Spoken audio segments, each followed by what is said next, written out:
Hello everyone. Today's talk will be titled Moving into the Abyss. And what it means is that the explorer must confront his unknown.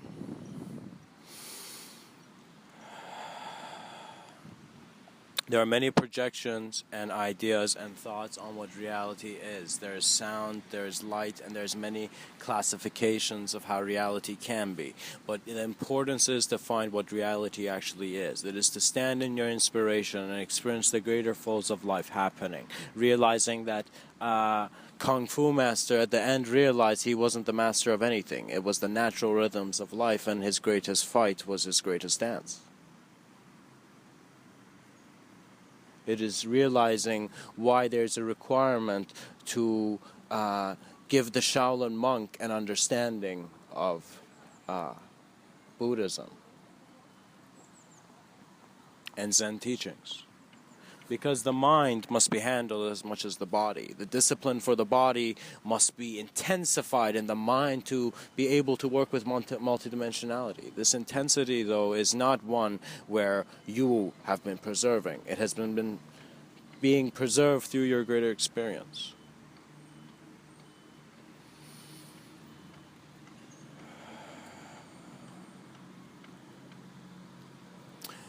Life will give you some angles where you will see you need to keep your head up high. At the same time, there are some angles where you must be the tolerance, patience, and the humility to let life be as it is and happen as it should. For us to be caught in our fantasies and to make even love based too much on ideology is taken away from the actual experience. We don't want to experience our own ideas, or in a sense, let me say, we don't want to create an experience in our subtler planes of a fantasy where in actuality we're experiencing it directly in a different way. And that difference is a huge shift in how much in its actuality is just clear.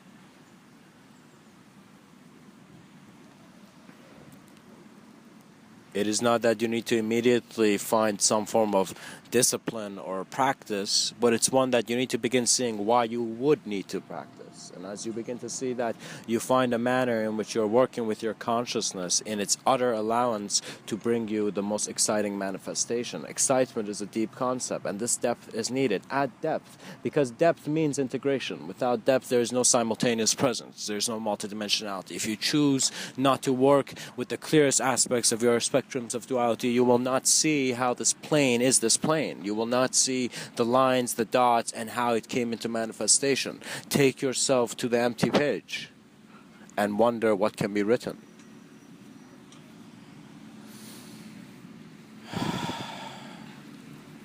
I sometimes find myself very playfully in what we call imagination, I guess still. But in my subtler planes, I visualize, and I am in the visualization of sometimes the greatest teacher. Sometimes a quote is my greatest teacher. I don't need anything more than just a quote.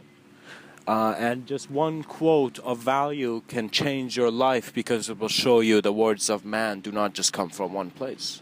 One place that could suggest a limitation. What that means is the truth is not a truth that is objectively said, or in a sense something that is that can be bound to language. It cannot be shaped by language. Language is not to be accepted as the surface of truth. Language is to be seen as the platform where man jumps into his own greater experience of the language, of the form. Is your stillness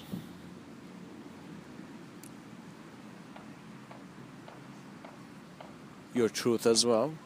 Is silence your truth as well? Or is it all noise and movements? Value your existential understanding, for that is why you exist. Much blessings.